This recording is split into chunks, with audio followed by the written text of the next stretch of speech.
What's up, guys? Welcome back to the channel. Today I want to talk about another Netflix show, and it is The Night Stalker, right? Like I told you, I'm gonna be back on YouTube pushing more content, so be sure to subscribe. I want to talk about The Night Stalker because it's actually a new series on Netflix featuring, or actually talking about this crazy serial killer in LA. And I can say that the series was good, but today it's not really a reaction video about the series. It's not really a review about the series. But today I want to talk about some details that they didn't say in the series, right? Because if you watch it, I mean, it was not bad. It was a good show, right? I'm a big fan of Netflix documentaries, but this one was missing some sauce, missing some depth. And I was watching it, and I had difficulty to understand really who was Richard Ramirez, which is the Night Stalker, right? So what I did is I went on the internet, I did some research for you guys, and I want to tell you 5 things that you should know maybe about Richard Martinez. My bad, not Martinez. My bad. 5 things you gotta know about Richard Ramirez, right? Because at the end of the day, I feel like it's a good series. It was really important to know details about this guy. I feel like Netflix really want to showcase more about the inspector, the detectives on the case, and not too much about the serial killer. But you know, if you're like me, someone that loves serial killers, someone that loves true crimes, you want to know more about the killer. So guys, let's go for it and talk about 5 things about Richard Ramirez. The first thing I want to talk about is the fact that Richard had a tough childhood. When I did my research online, I saw the fact that sometimes he was sleeping graveyard. He had really difficult time with his parents, and he was highly, when I say highly influenced by his cousin. His cousin Miguel, Mike Miguel.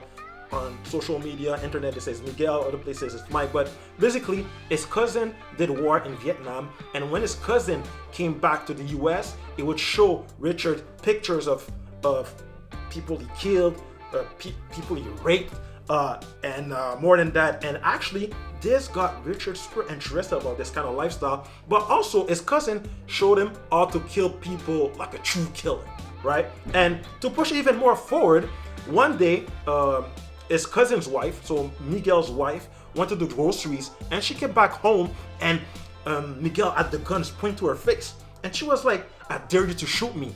And guess what? He shot her in front of Richard and the 2 kids. So at that moment, Richard was really interested about crimes. When I did my research, they do say this element that happened in Richard's life was something that got him really into killing people. And he was really interested with the fact that his cousin showed him so many things that happened in Vietnam, and it got Richard into that lifestyle.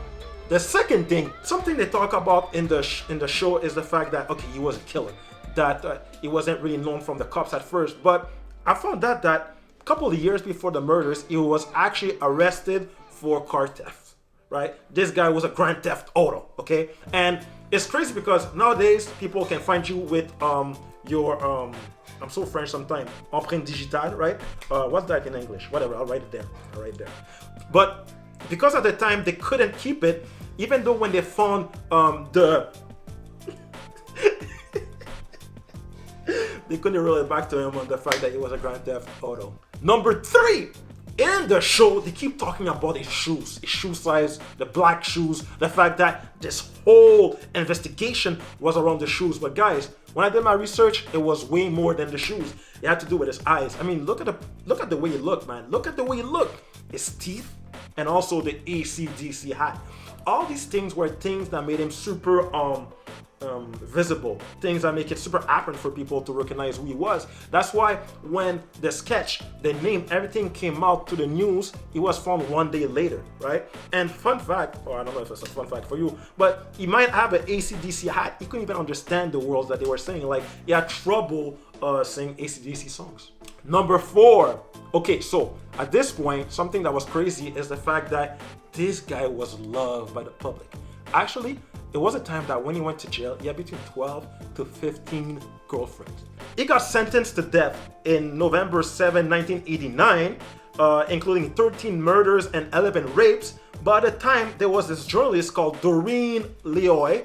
She was in love with him, guys. She wasn't his feelings. She actually wrote him over 75 letters. She would be at the court every day, and she was convinced that he was innocent. So you know what? They got married. they actually got married in jail, which is crazy, right? Even though she knew there was no way for her to see him again, she got married, she was in love, but then they split up before his death because they split up because she found out that one of Richard's first murder was actually a 9-year-old girl that he raped and killed. They girl was crazy. And as if it wasn't enough, even after splitting up with her, he got another girlfriend. So Richard, shit. 5. The last thing about Richard I want to talk about, I'll be honest with you, I don't even know this at the end of the series because after I found out all he was busted by the people, all they caught him, I turned it off because I was just curious to know that. He actually spent 33 years in death row and he died before his death sentence. He died from lymphoma at the age of 53 in 2013. So not too long ago, and it was as of 2009 that they really were able to find the crimes that he did and all that. But that being said, I just want to say that the series was good. If you didn't watch it yet, I mean, those are things that you might not know in the series, but I feel like it was still a good series. Like I would give it like a 7 out of 10.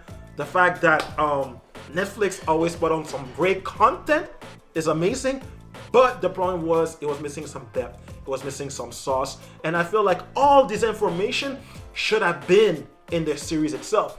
But that being said, Netflix doesn't disappoint because they did a video that they released not too long ago talking about the background of the killer. So if you want to know more about that, just click here. Put the link right here. You can click. You can watch. It's a lot of what I just said, but it's interesting to know, right? So guys, I'm curious to know, did you like it?